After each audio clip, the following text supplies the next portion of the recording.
Well, I'm Robert Scoble, and I've been doing online communities since about 1984. And I have a historical story. I grew up here in the Valley, about a mile from Apple Computer, and I belonged to one of the Apple user groups that was going. And we had a friend of the club, one of the people in the club, had a garage. And we turned it into a BBS. We had 6 computers with 6 2400 baud modems that made these horrible sounds when somebody called in, and it was incredible. People could call into these modems from around the world and trade a few files, which were very, nothing like Facebook today, right? Just a few text files. So we would get email from, Korea or Europe or something like that. And it would be very asynchronous. We would have to wait a couple days for somebody to dial back in to get our email over to the other half of the world, right? Because they would have to connect their BBSs that were going on around the world and join in and call into our modems and trade those text files. And now we have we have YouTube where I can post high-def video. I mean, I was at Loic's conference in Paris, and I was uploading video in 10 minutes that was 1080p high-def video and putting it out on the internet, and people around the world were watching it and interacting with it in live time. It's really incredible age we're in compared to the 1980s when things moved a lot slower than they do today. And actually, that's why I wanted to pull up Google Buzz, so you could just watch a little bit. I have something, I'm following 8,600 people here. Let me just refresh this and make sure it's going.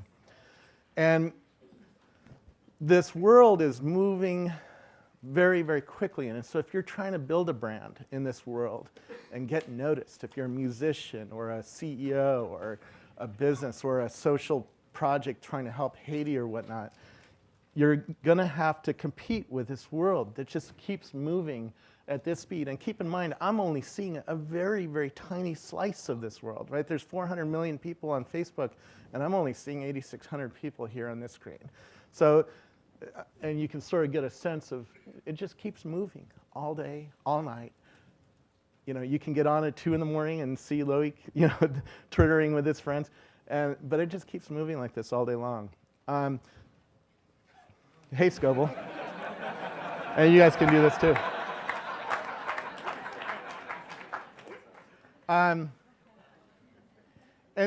And so I just want to put that up there because how do you get a business going in this kind of always on, always streaming, constantly increasing speed world, right?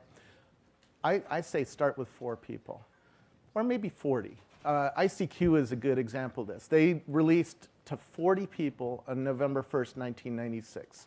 How many people here have heard of ICQ? Yeah. So 40 people, November 1st, 1996. I got on it because Chris Perillo, a friend of mine, told me, oh, you got to get on this cool new thing, right? And I joined around December 15th, which was 6 weeks later. I was the 65,361st person on the system, right? So in 6 weeks, they went from 40 people to 65,000 people.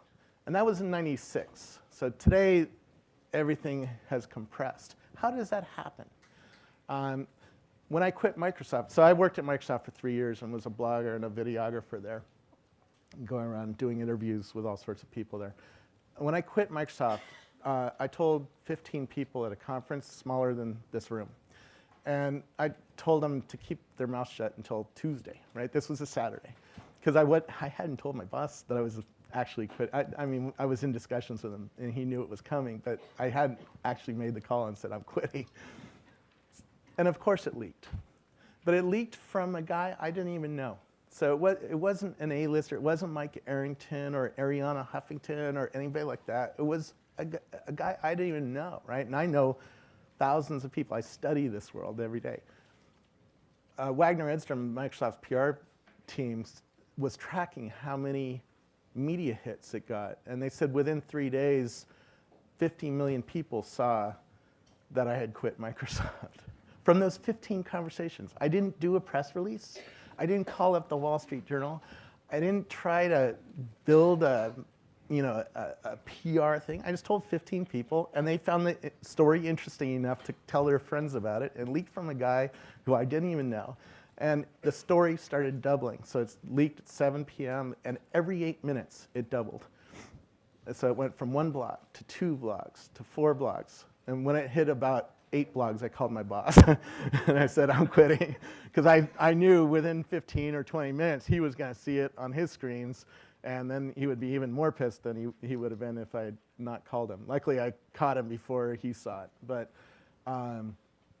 yeah, it just kept doubling every few minutes. Just like ICQ kept doubling every few hours in the early days. And then later it was doubling every 17 days. Fun story, one of my favorite questions is, would you rather have $100,000 today, or would you rather have a penny that doubles every day for a month? To me, an innovation is a penny that doubles every day, or doubles every n days, or doubles every n hours. The problem is most people can't recognize that doubling penny until it hits about 20 doubles. So on day 20, you have about $1,000 in your pocket. So if you know you're going to die on day 21, take the 100 grand, right? All the money is due to compounding interest at the end of the month, and you get $5.5 or $10 million at the end of the month, all due to compounding interest, right? Which you guys all know. When I talked with Bill Gates and said, go buy this company called Flickr, or go buy Skype, this was before Skype went to eBay. I said, these companies are doubling pennies. You got to own them, you know? This is what you want to go and acquire. And the answer, Steven Sinofsky, who now runs Windows, wrote me an email back about this big, and it had the words business value repeated 13 times. It was too early in the doubling stage for them to understand that it was a doubling penny. It was day 10, right? And it was a few dollars. And they didn't understand that these things were going to continue doubling until they hit hundreds of millions of people and become businesses that are worth billions of dollars. So that's my lesson is I study how people work, how ideas spread from person to person.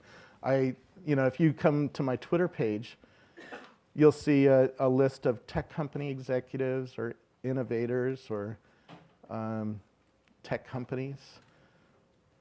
Let's pick on tech company executives and see what they're writing right now. And these are executives that are everyone from a startup executive to an executive at Microsoft. And you'll see what they wrote in real time. And a lot of them, I can tell you something about them. Like Saka is an investor in Twitter. Jeremy Toman launched 5 companies at CES and has won best of CES, 4 times, I think. And so I start learning, by reading these people and meeting them face to face, I start learning about who they are and what kinds of things they want to pass along to their friends, right? So I know Jeremy Toman's totally into gadgets. He helped launch Bug Labs, which is a really innovative company, and he helped launch Slingbox, right, which many of you have. And so I know he wants to hear about gadgets or see innovative companies in the gadget space, or there's a certain kind of thing. Compare that to MC Hammer. He wants to hear a different kind of innovation. He wants to hear about both music and entrepreneur innovation. And maybe he has some of the same interests that Jeremy does, but I start looking at how to how to pass along a story. When I first sold Seagate, so Seagate was one of my sponsors for a couple of years. I went in there and I said, let's not talk about Twitter or Facebook or whatever's going on. I want to hear, what is your story? How do you want to change your story to the world? And that started a much better conversation about what to do. My first advice is don't get caught up in these tools, because they're just tools. Get caught up in, what's the story you want to tell? Do you want to raise $1 million for Haiti? Well, how do you do that? Who are the people that you want to touch and get in touch with, right? And then you need to study, start with one of them, like Pierre Almadar, which Loic knows, right? He started eBay. He has a lot of money. So if you're trying to raise money, go where the money is, right? And maybe Loic knows him because Loic's following him on Twitter, right? So study who's following him and study who's going along, and go take Loic out to lunch. Learn something about Loic first. That's 2 hours. 2 hours, and buy him a nice bottle of wine, because he likes good wine. And then he might introduce you to Pierre, which might which will be a much stronger relationship than if you just try to email Pierre out of blue and he doesn't know who you are. This is how I got most of my interviews at Microsoft. I would start with one guy that I knew, interviewed him, and then I would ask him, well, who else should I interview? Oh, there's another guy over in research. You should interview him. Well, can you introduce me? Because if I can just call him, he's going to go, you're a jerk. I'm not. Think about trying to do what I did. So at Microsoft, I interviewed 600 employees, company-wide, right? I interviewed everybody from Bill Gates down to the janitor. Think about going into General Motors and trying to do that as a new employee, not as an executive. Because one thing about executives, they're too busy to do disruptive stuff like this, right? It has to be somebody 6 levels down that doesn't have the trust of everybody. Well, how do you get trust? How do you build these networks inside a company? How do you ask for an interview? Well, if you go into some guy's office at General Motors or Disney or any real company, they're going to start becoming very defensive because they know the camera can hurt me, right? One of the tricks I used was I used a $250 camera instead of buying a real expensive big camera because it helps you relax. And when you're relaxed, you're more willing to tell me stuff, right? But imagine you're trying to do that at General Motors, trying to change the image of a global brand. You're not going to get in the front door because you don't have the trust. And if you do have the trust, if you're an executive, you don't have the time. You're too busy just chasing the business. You're like Steven Sinofsky with billions of dollars of business in front of you and hundreds or thousands of employees that you have to manage, and you're too busy to try something new and disruptive. So how do you go deep into the company and change your company's culture? I talked with Tony Say, who runs Zappos, and I'm sure you all know this. Did you know that when you get hired there, you're forced to tweet? Why? Anybody have an idea of the principle behind that? He forces you to tweet for a couple reasons. One, he wants everybody from the janitor to the CEO to know that they are a brand ambassador, that they are responsible for the way we view that brand. He knows that we all change opinions of brands at 2 in the morning on a Saturday when I need help with something, when I have a bad experience or a good experience. I need some help, or I need some ideas. Hey, I need some shoes for a party I'm going to on Tuesday, and I don't know what to get. So you start writing, help me, Zappos, And if you get an answer back, that builds a brand. Oh, there's somebody listening at 2 in the morning on Saturday who's passionate about what they do and is willing to engage with me. Well, that employee could be a janitor, could be somebody 8 levels down from Tony, could be Tony himself. Tony answers my tweets all the time, right? He knows that this new world is we need to be empowered to take care of people, and that brands and movements happen at weird times. Loic is going to tell you about his post he wrote last night. One of his tips was you got to be on 24 hours a day. You got to figure out how to get your company to be on 24 hours a day. Rackspace has 300 people on Twitter, the company I work for, and we do that exactly for that reason, so that if you're down or if there's a problem or if you get a new job and oh my God, I got to build a website for the National Football League and I have 3 weeks to do it, you get some help. You get somebody to talk to and you have a public face. We all know, how many people know New Media Jim, who is Jim Long? He's a camera guy in the White House with NBC. He's on Twitter, right? Let's actually pull his tweets up here. To me, he is NBC. To me, right? He's a camera guy, and if I see something happening in the White House, if Obama announces something, I can ask him, "What's going on? What's your opinion?" And I've met him, right? So he's credible to me. I met him face to face.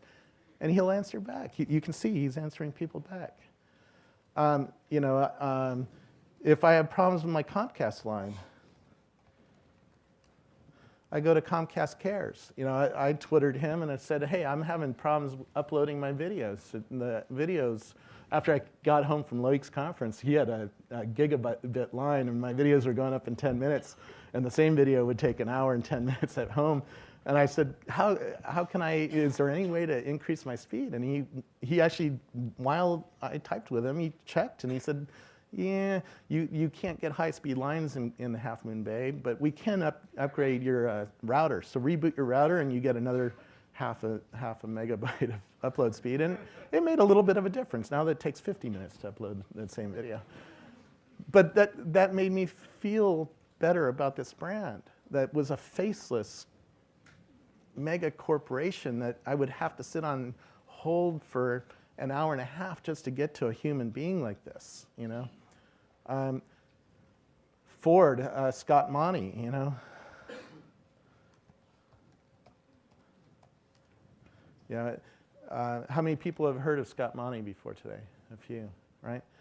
This guy is changing how we think of Ford. Francine Hardaway, one of my friends, is driving a Ford Focus just because of this guy, you know, and how he's personalized a corporation and how he's communicating a brand message that's very interesting. And now Ford is winning innovation awards. Why? Partly because of Scott and his social media team that he's working with, because it's getting you to believe that Ford is a different kind of company than it used to be, right? And I could keep going on, but I want to get these other two guys on stage and get some questions. But this gives you a taste of what's going on out here and the tools that it lets somebody change the global